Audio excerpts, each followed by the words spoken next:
Before sunrise, before headlines, before the nation stirred, the crown moved. Not with ceremony, not with an apology, with a freeze. Inside Clarence House, a decision was authorized that would echo across continents all inheritance. Distributions connected to Princess Diana's estate and the Sussex line were suspended effective immediately. No accusations, no press theatrics. Just one clause. Long sealed, never used. Clause 3. And the trigger? The sudden emergence of a woman, 29 years old, who claimed to be Meghan Markle's biological daughter. The palace statement was brief and surgical.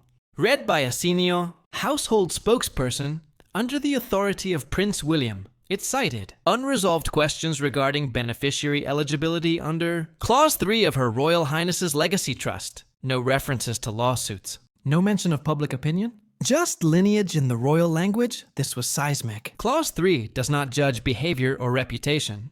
It exists to protect biological continuity to prevent legacy from being redirected by uncertainty or manipulation. Markets reacted within minutes. Broadcasts broke in London, New York, Los Angeles, and at the center of the storm stood Meghan Markle silent. What forced the crown's hand wasn't a rumor. It was documentation. 48 hours before the Freeze Palace, legal officers received a confidential letter, handwritten in 1996 by Princess Diana, preserved for decades by her former butler, Paul Burrell. The letter, rediscovered during inheritance audits, contained revised protective instructions for Harry, and critically his descendants. Diana did not write as a constitutional symbol. She wrote as a mother. She referenced a warning she once received from a blind Tibetan mystic during humanitarian work about bloodlines divided, crowns fractured, and truth hidden behind charm. Attached was a short verse, now cited in legal briefs as the symbolic framework of Clause 3. When blended blood walks crown paths, truth sleeps until the heir is named. One son wanders beyond the gate. His children are judged by light, not love. Once dismissed as reflection, now read as instructions.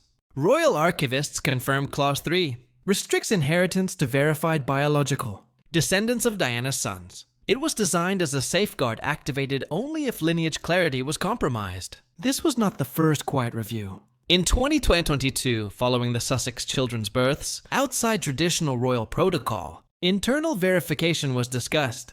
No third-party medical confirmation was filed. Queen Elizabeth II allowed discretion to prevail. That discretion has now expired. The catalyst was the public emergence of a woman known legally as A.M. Born in 996, her timeline aligned with Meghan Markle's transition from high school to university life. According to sworn statements reviewed by journalists, A.M. alleges she was born during Meghan's freshman year, raised by extended family and later completed supervised DNA testing indicating a 99% maternal linkage to the Markle family line. She sought no money, only acknowledgement and medical truth. Her legal team maintains she came forward only after learning that Harry's children were primary beneficiaries of Diana's trust.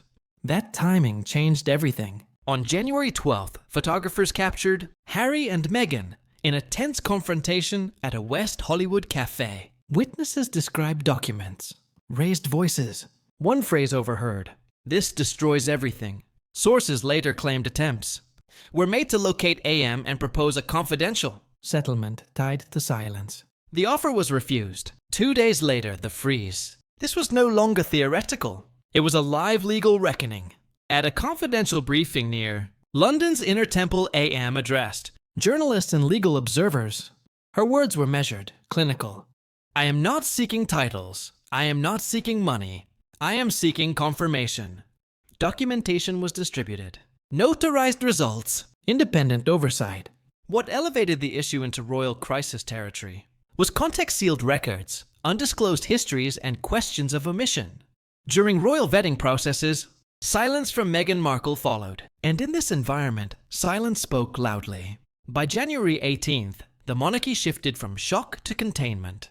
Prince William convened the Royal Succession Oversight Committee and initiated what insiders called legacy lockdown. All Sussex-linked references were suspended. Archives restricted. No public acknowledgement without verification. Princess Anne moved to freeze affiliated charitable ties. Princess Catherine maintained strategic calm, appearing publicly, saying little. Behind palace walls, one principle guided everything. This was not punishment. It was protection. As dusk fell over London, a final truth settled in. The monarchy had faced scandal before abdication, exile, rebellion, but never a reckoning rooted in disputed bloodlines and inherited prophecy. A line had been drawn, not in anger, but in clarity. And as one senior royal aide reportedly said that night, sometimes, to protect the legacy, you must pause the inheritance of the future.